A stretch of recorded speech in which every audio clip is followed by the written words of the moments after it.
नमस्कार, आज हम आ गए हैं कोलकाता के विक्टोरिया मेमोरियल में और काफ़ी खूबसूरत इमारत है ये।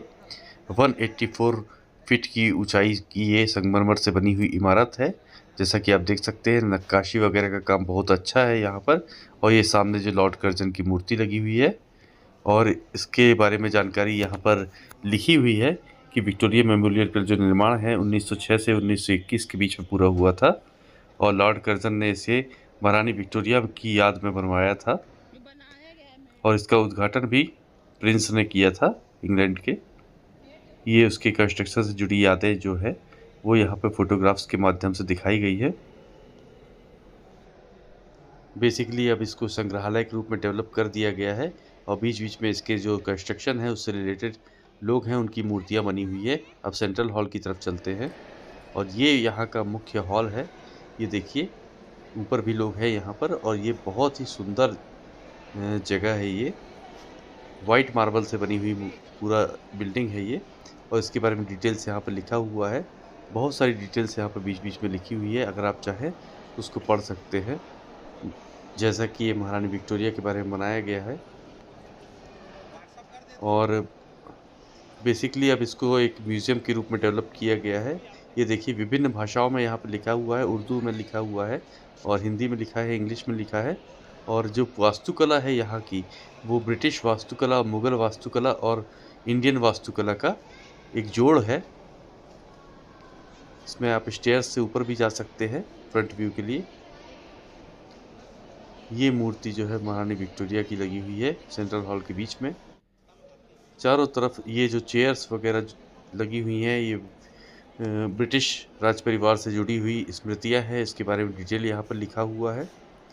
इसके अलावा जो ये वेपन्स वगैरह हैं, तो वेपन्स भी यहाँ पर डिस्प्ले किए गए हैं, और इसमें इंफॉर्मेशन भी दिया गया है इन वेपन्स के बारे में। ये एक तोप है जो उस ज़माने की रिवॉल्विंग तोप है, काफ़ी यूज़फुल रही होगी उस ज़माने के हिसाब से, और उसके बारे में डिटेल यहाँ पर लिखा हुआ है। इसके अलावा ये वेपन्स का डिस्प्ले किया गया है, कौन कौन से वेपन्स उस ज़माने में इस्तेमाल होते थे।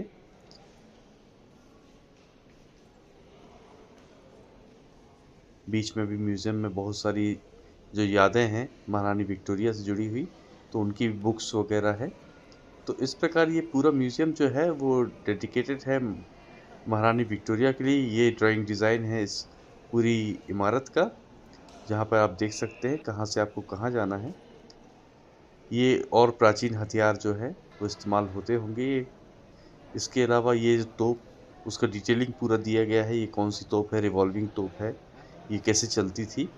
तो इस प्रकार ये पूरा जो बिल्डिंग है उसके बारे में आप जानकारी यहाँ पर जो रिटर्न है उससे भी आप पढ़ सकते हैं। और साथ ही साथ अगर आप गाइड रख लेंगे अपने साथ, तो आपको ज़्यादा बेहतर जानकारी मिल पाएगी कि इन चीज़ों का क्या इस्तेमाल होता था, क्या इनका ऐतिहासिक महत्व है। और ये लीडर्स गैलरी जिसको बोलते हैं, तो यहाँ पर आपको विवेकानंद जी की ये फ़ोटो दिख रही है। इसके बाजू में रविंद्रनाथ टैगोर जी की फ़ोटोग्राफ है, पेंटिंग है। इस प्रकार जो चीज़ें हैं वो यहाँ पर बनी हुई हैं। तो जितने भी लीडर्स रहे हैं भारत में, उन सभी की यहाँ पर, गोपाल कृष्ण गोखले, महात्मा गांधी, इन सभी के बारे में आपको शॉर्ट में पढ़ने भी मिल जाएगा उनकी फ़ोटो के नीचे। तो काफ़ी इन्फॉर्मेटिव भी है ये, पुराने ज़माने को जानने के साथ साथ जो मॉडर्न हमारे राजनेता हुए हैं उनके व्यक्तित्व को जानने की भी यहाँ पर आपको जानकारी मिलती है। अब आगे चलते ही ये फेमस जो तोप है, यहाँ पे पीतल की बनी हुई तोप है, काफ़ी फेमस है ये आप देख सकते हैं। पूरा पीतल की जो तोप बनाई गई थी उस ज़माने में उपयोग करने के लिए, और उसका डिस्क्रिप्शन यहाँ पर दिया हुआ है कि इस तोप को कैसे इस्तेमाल किया गया, किसके द्वारा बनाया गया। तो सभी लीडर्स के बारे में आप जानकारी यहाँ पर ले सकते हैं, इंडियन लीडर्स के बारे में। काफ़ी बढ़िया डेवलप किया गया है, साफ़ सफाई की बढ़िया व्यवस्था है यहाँ पर। और इसके अलावा जो बिल्डिंग का आर्किटेक्चर है वो बहुत ही शानदार है, ब्रिटिश कालीन है, और बहुत ही वेल प्लान्ड बनाया गया है इसको। और इस बिल्डिंग की जो यादें हैं वर्ल्ड वॉर 2 से भी जुड़ी हुई हैं, तो इसका जो ऐतिहासिक महत्व है और बढ़ भी जाता है इसलिए। और ये पेंटिंग बनी हुई है जिसमें पूरी रामायण जो है उसको चित्र के माध्यम से दिखाया गया है। तो काफ़ी सुंदर पेंटिंग है ये, जिसको आप देखेंगे तो पूरी रामायण के जो घटनाक्रम हुए हैं वो सभी आपको दिखाई देते हैं। Thank you.